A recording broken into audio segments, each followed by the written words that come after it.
अल्हम्दुलिल्लाह नहमदुहु व नस्तईनुहु व नस्तगफिरुहु व नुमिनु बिही व नतवक्कलु अलैहि नऊज़ु बिल्लाहि मिन शुरूरि अनफुसिना व मिन सय्याति अमालिना मन यहदिहिल्लाहु फला मुदिल्ल लहु व मन युद्लिलहु फला हादिय लहु व नशहदु अल्ला इलाहा इल्लल्लाहु वहदहु ला शरीक लहु व नशहदु अन्ना मुहम्मदन अब्दुहु व रसूलुहु। औज़ुबिल्लाहि मिनश्शैतानिर्रजीम बिस्मिल्लाहिर्रहमानिर्रहीम। जब आप यहाँ तशरीफ़ लाने के बाद यहाँ मुकम्मल सुकूनत अख्तियार कर ली तो आपने एक नीर खुदवाई जिसका पानी तिरयाक है। हज़रत मुहद्दिस देहलवी रहमतुल्लाह अलैह फरमाते हैं नीर का पानी आसेब और खबासत के लिए मिसल तिरयाक है। बहरहाल आज और मखदूम समनानी का फैज़ान ऐसे ऐसे लोग आते हैं जिनके बारे में सोचना ऐसा होता है कि जैसे अभी ये चलेगा, चंद कदम के बाद इसकी रूह निकल जाएगी। लेकिन कुर्बान जाइए मखदूम समना के फैज़ान का।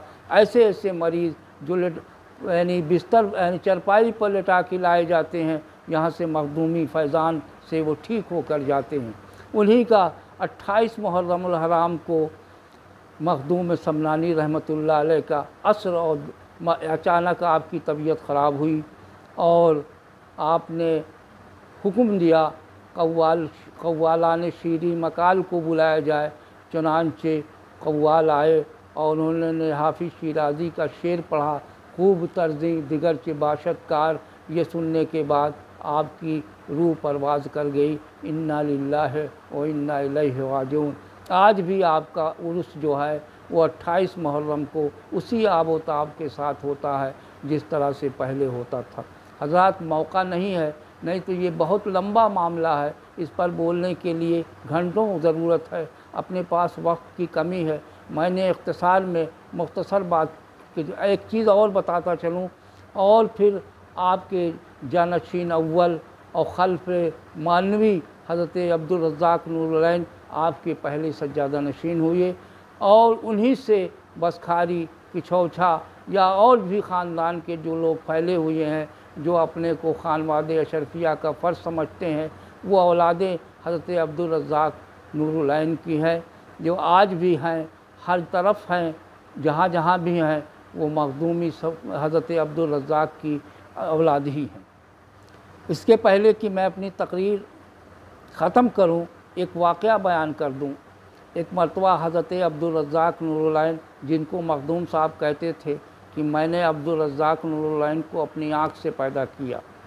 ये मखदूम समनानी की खालाजाद बहन के बेटे थे, जिन्होंने इनका बड़ा तवील वाक़या है, उसमें मैं नहीं जाना चाहता, बस मुख्तसर में कहूँगा। हज़रत मखदूम समनानी रहमतुल्लाह अलैह के फ़र्ज़ंद मानवी हैं और आप किसी एक लम्हा भी हज़रत अब्दुल रज़्ज़ाक़ को अपने से जुदा नहीं करते थे। एक बार का वाक़या है कि रूहाबाद में कुछ इल्म सीमिया गर आ गए और उन्होंने पता चला कि अब्दुल रज़्ज़ाक़ नूरुल-ऐन को कि वो लोग कीमिया गर हैं, उनके पास गए और काफ़ी देर तक रहे। जब उनका बात पता चला कि मखदूम साहब ने पूछा कि अब्दुल रज़्ज़ाक़ नूरुल-ऐन कहाँ गए हुए हैं, लोगों ने कहा हुजूर जंगल में सीमिया गर आए हुए हैं, रूहाबाद के जंगल में, और अब्दुल रज़्ज़ाक़ उन्हीं के साथ हैं, वो इल्म सीखना चाहते हैं। हुजूर मखदूम समनानी ने हुक्म दिया कि अब्दुल रज़्ज़ाक़ को बुलाओ, वो कहाँ हैं। चंद मिनट में हज़रत अब्दुल रज़्ज़ाक़ नूरुल-ऐन मखदूम साहब के करीब आए। उन्होंने पूछा अब्दुल रज़्ज़ाक़ कहाँ गए हुए थे। हुजूर मैं एक सीमिया गर के साथ था और ये सोचता था कि वो मैं मिट्टी से सोना बना दूंगा और उससे तमाम फ़क़रा और मशाइख़ का रोज़ाना फ़ायदा होगा, उनके खुराकी में कमी नहीं आएगी। बहरहाल इस तरह की बातें उन्होंने अर्ज़ किया। मखदूम समनानी ने फरमाया अब्दुल रज़्ज़ाक़ नूरुल-ऐन ये देखो ये नीर है, और नीर से मिट्टी मंगाई। मिट्टी मंगाने के बाद कहा देखो ये अब्दुल रज़्ज़ाक़ नूरुल-ऐन ये मिट्टी मैंने अभी नीर से मंगाई है। नीर से वो मिट्टी आई, आने के बाद उन मखदूम समनानी ने मुट्ठी बंद की और उस पर मार्फत की निगाह डाली। नतीजा ये हुआ चंद मिनट में वो मिट्टी जो है जब खोला तो सोना में तब्दील हो चुकी थी। अब्दुल रज़्ज़ाक़ नूरुल अपनी आँखों में वो तासीर पैदा करो कि जिस चीज़ पर तुम्हारी निगाह पड़े वो उस बदल जाए। ये तब होगा जब आप इबादत करेंगे, जब आप तक़वा अख्तियार करेंगे, आपकी ज़ुबान में भी वो तासीर होगी, जिस चीज़ को भी छू देंगे वो सोना बन जाएगा। हज़रात, एक मुख्तसर सी बात मैंने कही, एक वाक़या और बयान कर दूँ और उसके बाद अपनी बात ख़त्म करूँगा। एक वाक़या था कि एक शख्स था, उसे ये गुमान था कि वो दहरिया था, लेकिन उसे ये था कि जब तक कोई हमें ये नहीं पहचान के निशानदही कर दे कि मैं दहरिया हूँ, उस वक्त तक मैं उस पर ईमान नहीं लाऊँगा। बहरहाल मखदूम समनानी की खानकाह में आया, कई रोज़ रहा और तीसरे दिन जब उसे मालूम हुआ कि उसे कुछ नहीं मालूम हो सका, बहुत मुस्कुराता रहा। बहरहाल चंद मिनट में हुजूर मखदूम समनानी की बिल्ली तशरीफ़ लाने के बाद बिल्ली उसके कुर्ते पर उसको खींचा और पेशाब कर दिया और वो खड़ा हो गया कि जिसकी बिल्ली में वो तासीर होगी उसके आका का क्या आलम होगा। खड़ा हो गया, कहा हुजूर मैं इम्तिहान के लिए आया था, मैं समझ गया कि ये रूहानी मरकज़ है, यहाँ से कोई छुप के नहीं जा सकता, ये मुकाम है मखदूम समनानी का। अगर मैं बोलना चाहूँ कई दिन गुज़र जाएगा, लेकिन मखदूम समनानी की तारीफ़ ख़त्म नहीं होगी। यह और चलते चलते अब मैं दुआ कर रहा हूँ 28 मुहर्रमुल हराम को, यानी यूँ तो शुरू हो जाता है मखदूम साहब का जो है 24 तारीख़ ही से, लेकिन वसाल का दिन जो है वो 28 तारीख़ को है। 27 को हमारे भतीजे जनाब मौलाना सैयद शाह मोहिउद्दीन अशरफ जो हैं वो सज्जादा नशीनी के फ़राइज़ अंजाम देंगे। 28 को फ़कीर अंजाम देगा, बीच में और लोग जो हैं वो अंजाम देते रहेंगे।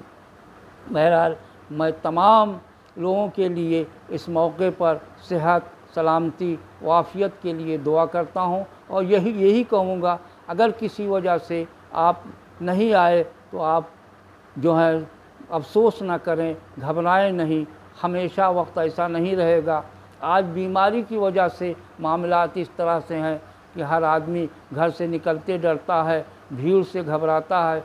ये ऐसी बीमारी है जो लोगों की भीड़ में हो जाती है, जिसका कोई अभी तक इलाज नहीं है।